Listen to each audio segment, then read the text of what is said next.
नमस्कार। मैं professor S Narayan Raju YouTube channel में आप सबका मैं स्वागत करता हूँ। आज से हिंदी भक्ति साहित्य के अग्रगण्य कवि सगुण भक्ति शाखा में राम भक्ति शाखा के सुप्रसिद्ध एवं लोकनायक तुलसीदास द्वारा रचित श्री रामचरितमानस हम सब जानते हैं, क्योंकि रामचरितमानस की विशेषताएं क्या है। आज मैं रामचरितमानस से अंतिम सोपान या सप्तम अध्याय उत्तरकांड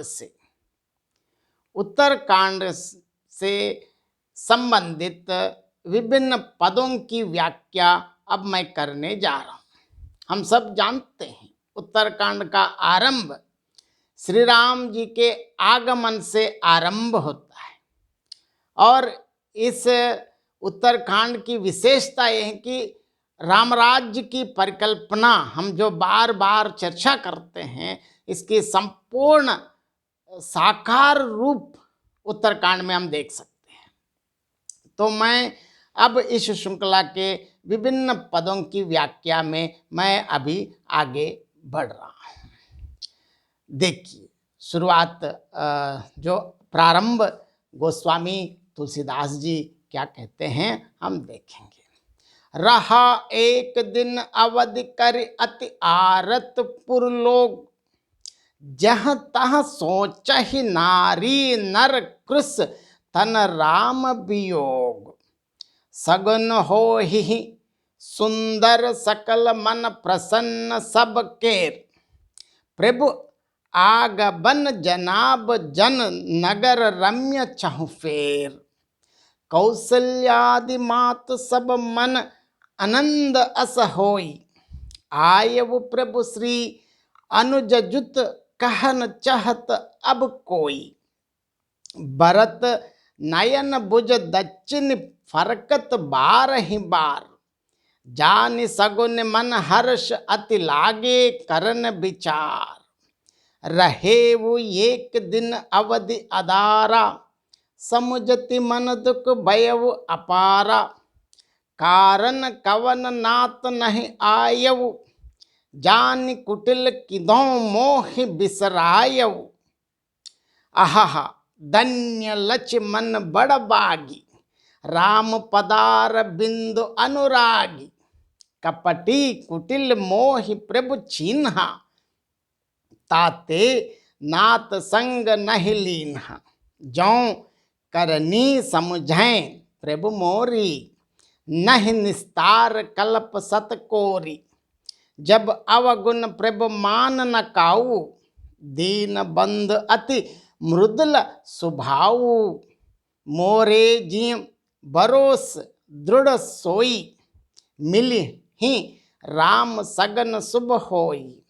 बीते अवधि रहे जौ प्राणा, अदम कवन जग मोहि समाना। राम बिरह सागर मह भरत मगन मन होत। विप्र रूप धरि पवन सुत आई गयउ जन पोत। बैठे देख कुशासन जटा मुकुट कृश गात। राम राम रघुपति जपत, स्रवत नयन जल जात। प्रथम पद की जो व्याख्या हम आगे देखेंगे, क्योंकि शुरुआत देखिए अयोध्यापुर और राजमंदिर, बाद में अयोध्यापुर के बिल्कुल सीमा में, क्योंकि राम आए तो राम मिलन से एक पल भी भरत वंचित नहीं होना चाहते, इसीलिए अयोध्या सीमा में ही वो 14 साल बैठे।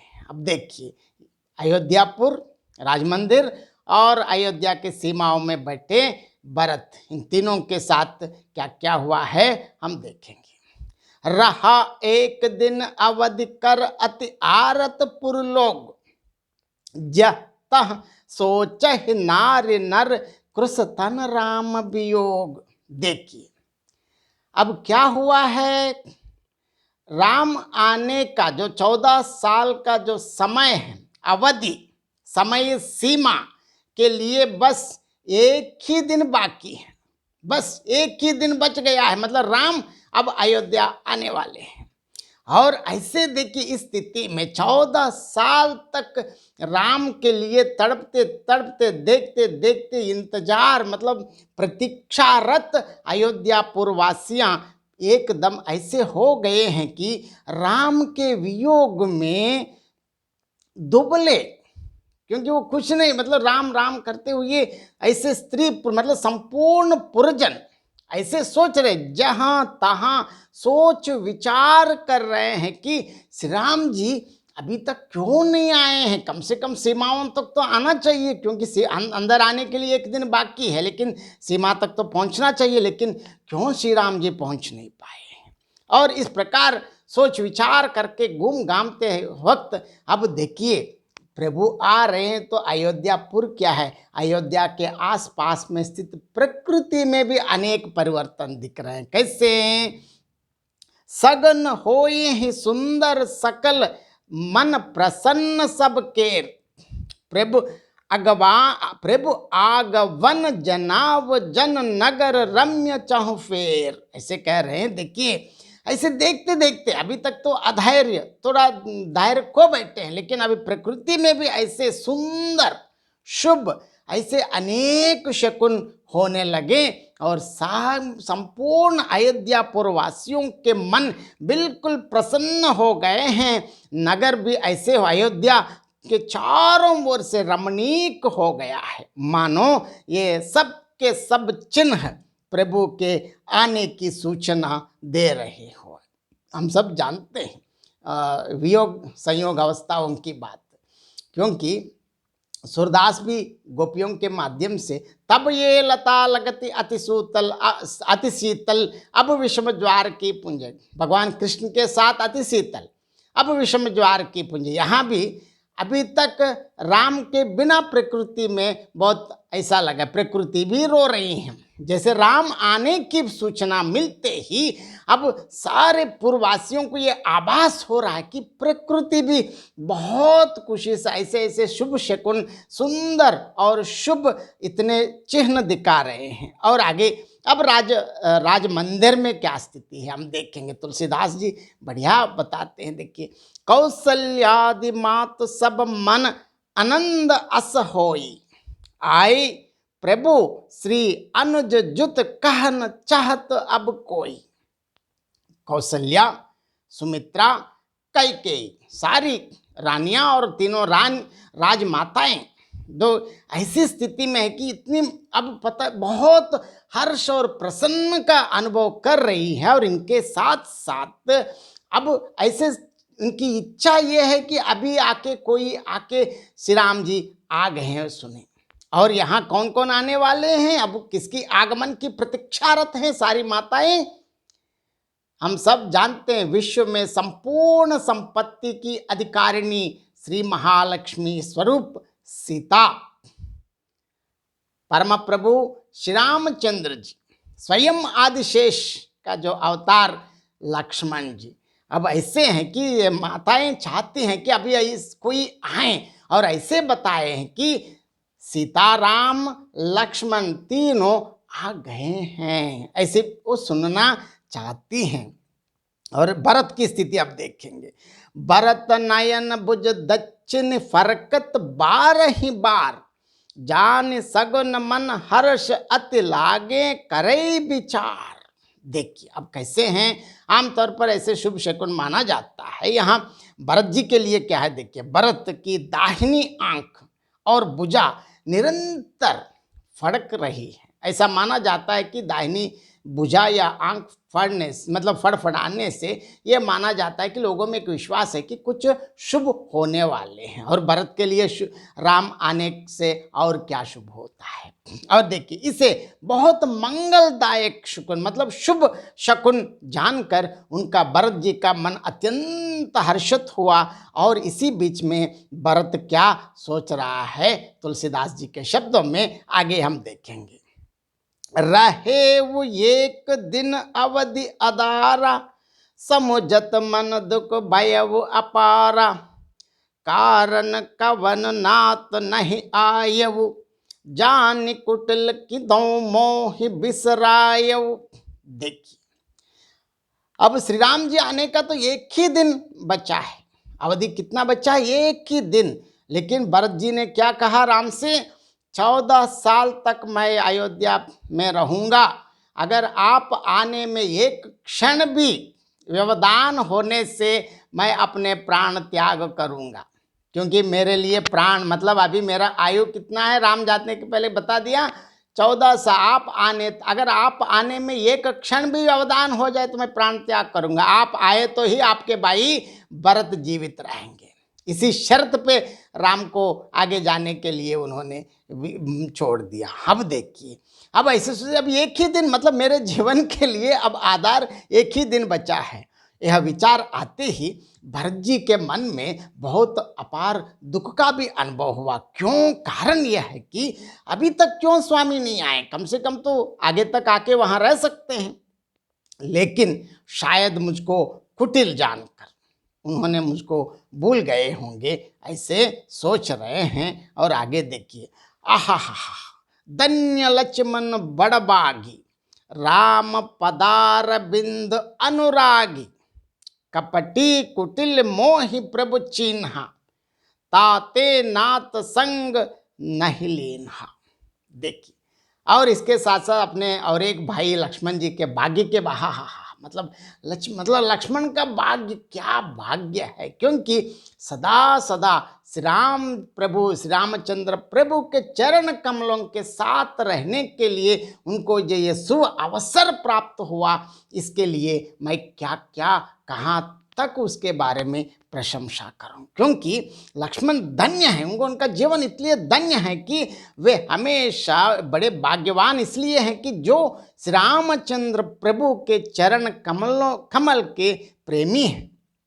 मुझे तो प्रभु ने कपटी या कुटिल पहचान लिया है शायद, या इसलिए स्वामी ने मुझे साथ नहीं लिया है, कहते हैं। और आगे और भी देखिए, भरत अपने बारे में पूर्व की जो स्मृतियां, जो करनी समझई प्रभु मोरी, नहीं निस्तार कल्प सत कोरी, जन अवगुण प्रभु मान न काऊ, दीन बंद अति मृदुल सुभाव।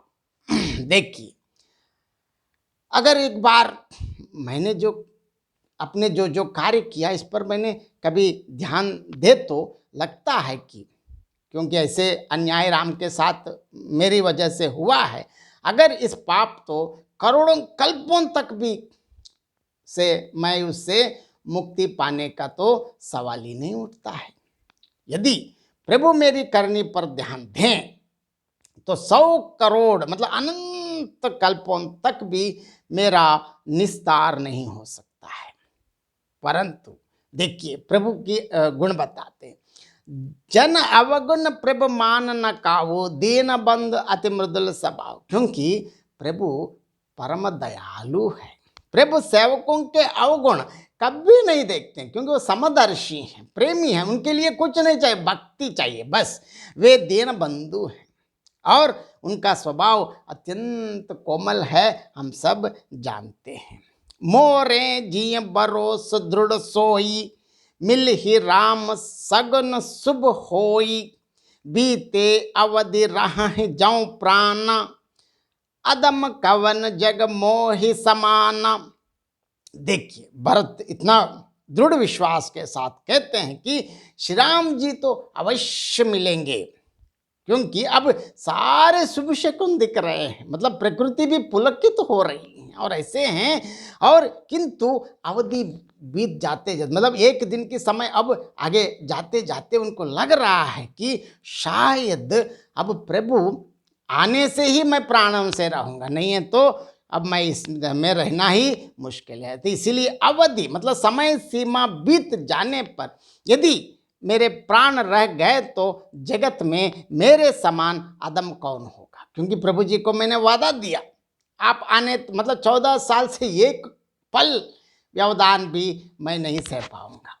अगर प्रभु ना आने पर अगर मैं जिंदा भी रहूं तो इस दुनिया में मुझसे कोई बुरा कोई नहीं होता। मतलब आदम, मतलब सबसे यहाँ गोस्वामी तुलसीदास जी की दास्य भक्ति की भावना भरत के माध्यम से बढ़िया वर्णन किया है। अब इस स्थिति में आगे क्या हुआ हम आगे देखेंगे। राम बिरह सागर मह भरत मगन मन होत, विप्र रूप धरि पवन सुत आय गयव जन पोत। देखिए भरत जी किस प्रकार हैं।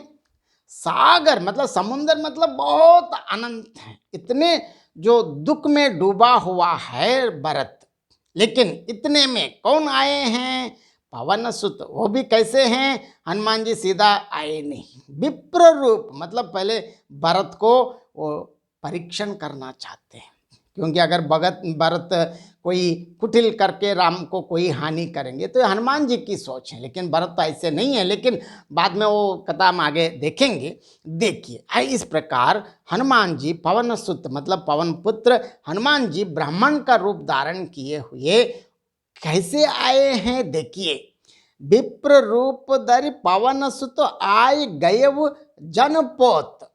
अगर कोई समुद्र में डूबने के कगार में है, अब डूब रहे हैं, अगर उसी समय कोई नाव आए उनको बचाने के लिए, उनकी क्या स्थिति होती है, कितना हर्ष का अनुभव हो जाता है। वैसे अब समुद्र जितना बहुत अपार असीम दुख से ग्रसित भरत के सामने ऐसे नाव जैसे आए हैं, पवन पुत्र हनुमान जी आए हैं। और आगे देखिए, बैठे देख कुशासन जटा मुकुट क्रुशगात, राम राम रघुपति जपत स्रवत नयन जल जात।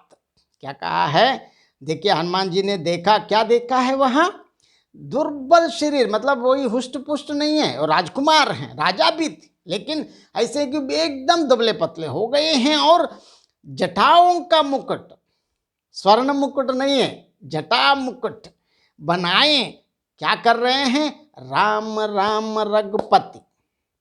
देखिए क्या कर रहे हैं, इतने दुख होने के बावजूद भी, भाई के इस प्रतीक्षारत होने के बावजूद भी ऐसे काली नहीं बैठे, क्या कर रहे हैं, राम राम रघुपति कहते हुए जपते, और कमल के समान नेत्रों से, भी ये भी कमल नयन है क्योंकि राम के भाई हैं, और नेत्रों से क्या स्थिति है, लगातार आंसू ही आंसू है। और किस पे बैठे हैं, राजा तो कहाँ बैठना चाहिए, लेकिन वो दूर्वावन से, मतलब कुश, मतलब ऐसे हैं ग्रास, और कुश के आसन पर बैठे हैं प्रभु के भाई भरत जी। यहाँ इस पद की व्याख्या को मैं और एक बार संक्षेप में आपको मैं बताना चाहता हूँ।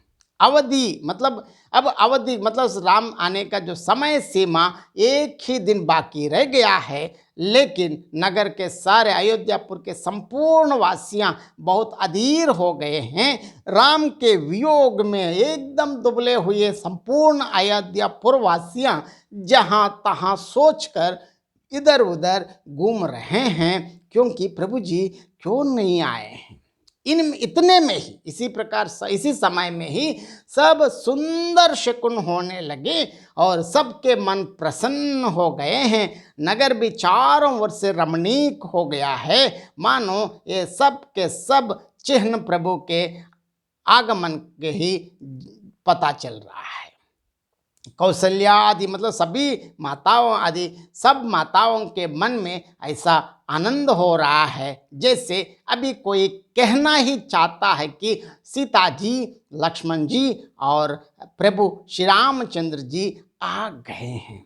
और इसी संदर्भ में यहाँ इसी के साथ साथ भरत की क्या स्थिति है, दाहिनी आंख और दाहिनी भुजा बार बार फड़क रही हैं। इसे शुभ शकुन जानकर उनके मन में अत्यंत हर्ष हुआ और वे विचार करने लगे हैं कि हर प्राणों की आधार रूप अवधि का एक ही दिन शेष रह गया है, बचा है। यह सोचते ही भरत के मन में अपार दुख का अनुभव हुआ। क्या कारण हुआ कि अभी तक प्रभु श्री रामचंद्र जी नहीं आए। प्रभु ने कुटिल जानकर मुझको कहीं भूल गए हैं क्या। और ऐसे सोचते सोचते अब लक्ष्मण की हा लक्ष्मण बड़े धन्य एवं बड़भागी हैं, क्योंकि प्रभु श्री रामचंद्र जी के चरण कमलों पर हमेशा उनके साथ ही रहते हैं। मुझे तो प्रभु ने कपटी या कुटिल पहचान लिया, इसी से नाथ मतलब प्रभु ने मुझे साथ नहीं लेके गया। और आगे कहते हैं, यदि प्रभु मेरी करनी पर, मैंने जो किया उस पर अगर ध्यान दे तो अनेक कल्पों तक, अनेक करोड़ों कल्पों तक मेरा जो पाप के लिए निष्कृति नहीं है। इसलिए अब यह भी उनके विश्वास है कि प्रभु सेवकों का अवगुण कभी नहीं मानते, बस वे भक्ति चाहते हैं, वे दीन बंधु हैं और अत्यंत ही कोमल स्वभाव के हैं। अतएव मेरे हृदय में ऐसा पक्का भरोसा है कि श्री राम जी अवश्य मिलेंगे। अब मुझे शकुन बड़े शुभ हो रहे हैं, किंतु अवधि बीत जाने पर यदि मेरे प्राण रह गए तो जगत में मेरे समान नीच या अधम कोई नहीं होगा। श्री राम जी के विरह समुद्र में भरत जी का मन डूब रहा था। उसी समय पवन पुत्र हनुमान जी ब्राह्मण रूप धारण कर इस प्रकार आ गए हैं, शायद कोई समुद्र में डूबते वक्त उनके पास नाव आ गई हो। ऐसे हैं हनुमान जी ने वहां आके क्या देखा, बहुत दुर्बल शरीर वाले भरत जी को जटाओं का मुकुट बनाए राम राम रघुपति जपते और कमल के समान नेत्रों वाले और हमेशा लगातार आंसू बहाते हुए जो एक कुश आसन मतलब दुर्वाओं का आसन पर बैठे हुए भरत जी को देखा। या ये इस प्रकार इस पद का बहुत विस्तार से गोस्वामी तुलसीदास जी ने अयोध्यापुर वासियों की स्थिति का बहुत बढ़िया सफल वर्णन, क्योंकि सफल मैं क्या कह सकता हूँ, खुद गोस्वामी तुलसीदास जी के शब्दों में यहाँ मैंने आपको इसका अर्थ समझाने के लिए मैंने जो प्रयास किया, इसके लिए आपने जो यह मौका प्रभु श्री रामचंद्र जी ने मुझको दिया, इसके लिए मैं भगवान को सदा सदा के लिए धन्य मानता हूँ, धन्य रहूँगा और कृतज्ञ रहूँगा। बहुत बहुत धन्यवाद।